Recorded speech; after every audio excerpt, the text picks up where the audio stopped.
Hey, what's going on, everybody? I'm trying to do these more often now, so we'll see how it goes. So I'm gonna do my latest finds, and this is pretty recent.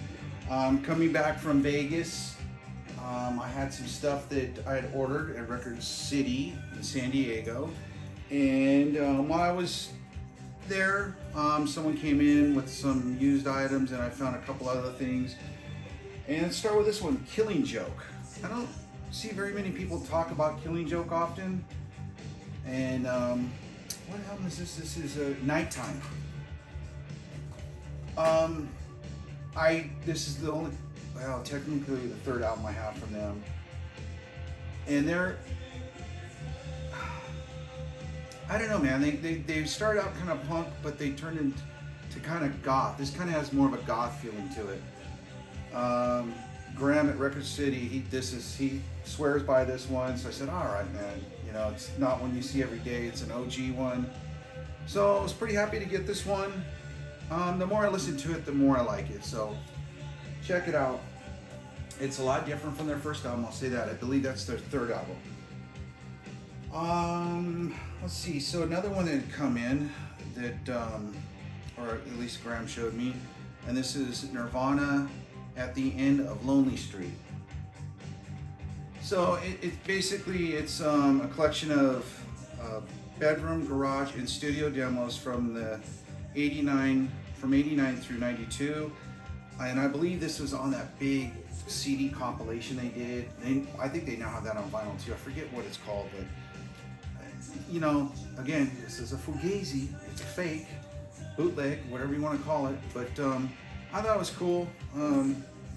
I hadn't seen it before in white vinyl. It's got some other colors and shit streaked in there, but I thought the picture was pretty cool.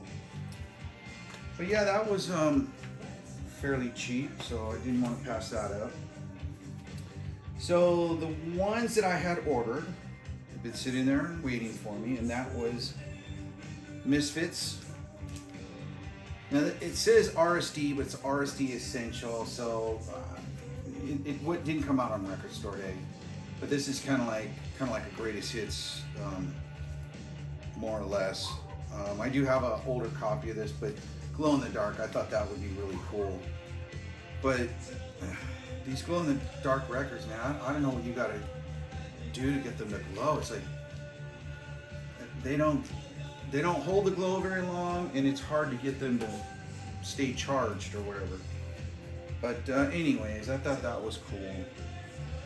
And then the other one that I got, this is a band that I've definitely on a bucket list of someone I'd like to see. However, I don't think it'll happen unless I go to the UK, and that's the Libertines. So this is our latest album, and it is an indie exclusive. All Quiet on the Eastern, what is it? Esplanade? I don't know. Esplanade. Shit, can't even read.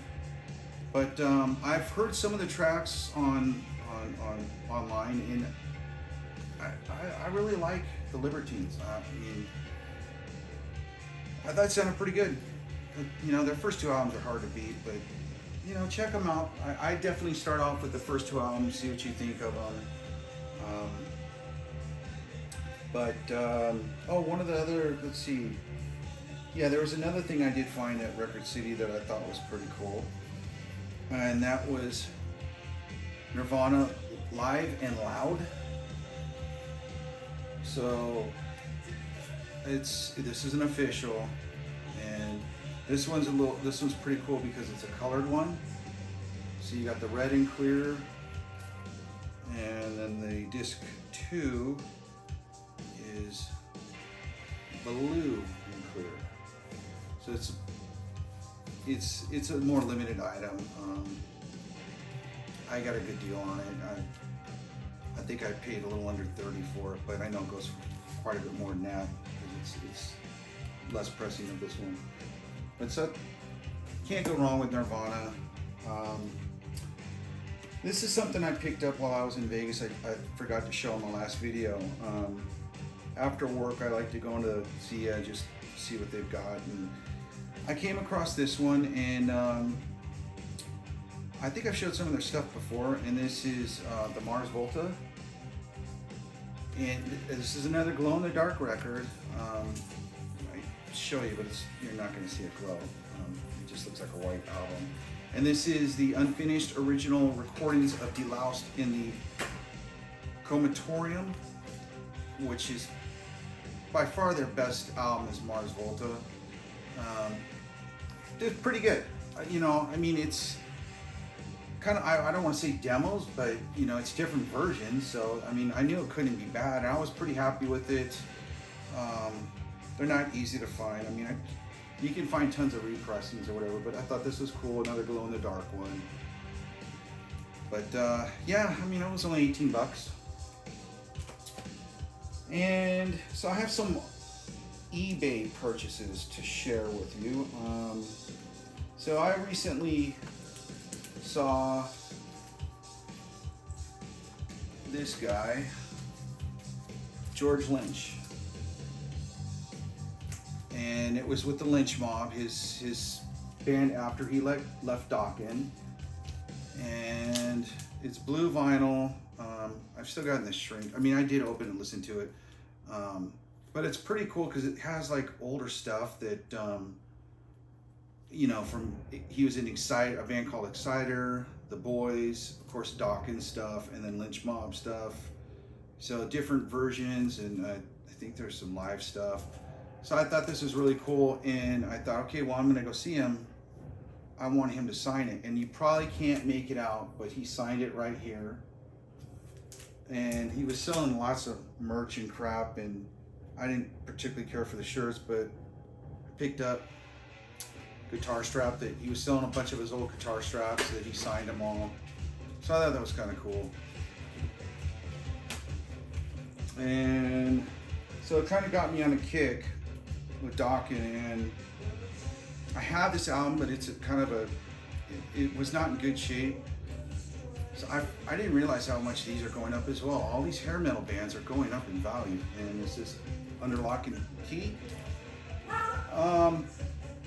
Not my favorite Dokken album, but as I listened to it, there's some good songs in there. I just didn't like how they went really glam looking. I thought that kind of looked stupid.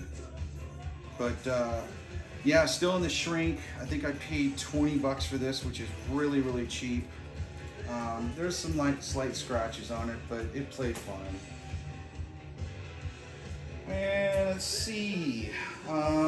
Recently, my brother and I, we went to the Orange County Record Show, and I didn't find as much this last time, but what I did find was Metallica Garage Inc. And what is it, a 3-disc? Yeah, 3 discs, LP, whatever. This is a Walmart edition, they're blue. I'm collecting all the Walmart colored ones, and I didn't have this one anyways. So this one had been a struggle to find, and I paid, they wanted 35, and I did the haggle, got it down to 30. And it was funny, like not more than a week after I bought this, I had to go up to Vegas, and I found this at Walmart, but it was 45 bucks. So I did pretty good. And this is a good album. I mean, it's got a lot of the Garage Days stuff. If you're not familiar with it, it's like cover songs. What's the Die Die Die My Darling, which is a Misfits song. I don't know, there's some other ones on here that are really, really cool, but Am I Evil and Blitzkrieg, those are classics. But yeah, pretty cool. And I think that I think it's on 45 RPM as well, which is a pain in the ass on my record, on my turntable, because I have to flip the belt, but whatever. So after that, we decided to go to Amoeba Records, and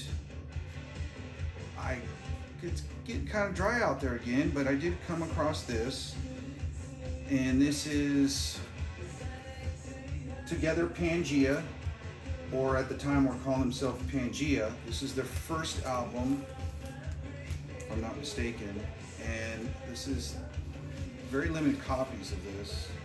It's colored vinyl, kind of a marble, yellow marble to it. And it's on Burger Records, which I think is no longer in business anymore. The album's Pangea Living Dummy. Not as good as their second album, but pretty good. And let's see, another. Okay, so I got an eBay find here. I'm a huge Johnny Thunders fan. If you've watched any of my videos, you would know that. But I found a test pressing of So Alone, which is probably one of my more favorite Johnny Thunders albums. It's an acoustic, and I'll just give you an idea. So it's not an original test pressing of the original, because they've had multiple pressings of it, but this is a test pressing. None. So right there, test pressing, So Alone, 5/29, 2014. I did listen to it. Sounds great. So yeah, pretty happy to find that. And I got it pretty friggin' cheap. I think I got it for like around $30. And let's see, I found a couple. I found these two. This is another kind of sleaze rock band from kind of late 80s. I did see these guys at the Coconut Teaser in Hollywood, if any of you are familiar with that location. Actually, no, I did not see them. I saw the singer when he was with Andy McCoy's band, the Shooting Gallery. So let me correct myself. But this stuff I never see, and it's always in the UK, and the prices are good, but the shipping is crazy. The shipping is as much as the record. So $25 record, and it's $25 shipping. It's ridiculous. But this guy was selling both of these. I think I got them both for around $30 or something like that, plus the 25 shipping. But this is Kill City Dragons. And I'm not sure if they're a New York band or a UK band. I think there's some UK members, people from the UK that are members of this band or were members. But yeah, so that was the singer I saw with Shooting Gallery. That didn't last long, but pretty cool. Not my favorite, but it's cool and definitely hard to find. And like I said, it was a 2-for-1, and they had an autographed record to go with it. This is the EP, and this is Let Them Eat Cake. And I think everyone signed it but him, the singer. So, but from what I'm told, he's living in Vegas, so maybe I'll run into him. Probably not, but whatever. So yeah, very hard to find. So if you find them, pick them up. You don't like them, you can easily flip them. But pretty cool though. In my book, I thought it was pretty cool. Guy's voice, it's a little hard to get. I guess you either like it or you don't. One of those things. But yeah. So anyways, hope you liked it, and I'm gonna keep trying to put them out more regularly. And if you did like it, please like and subscribe, and hope to see you on the next one. Thanks.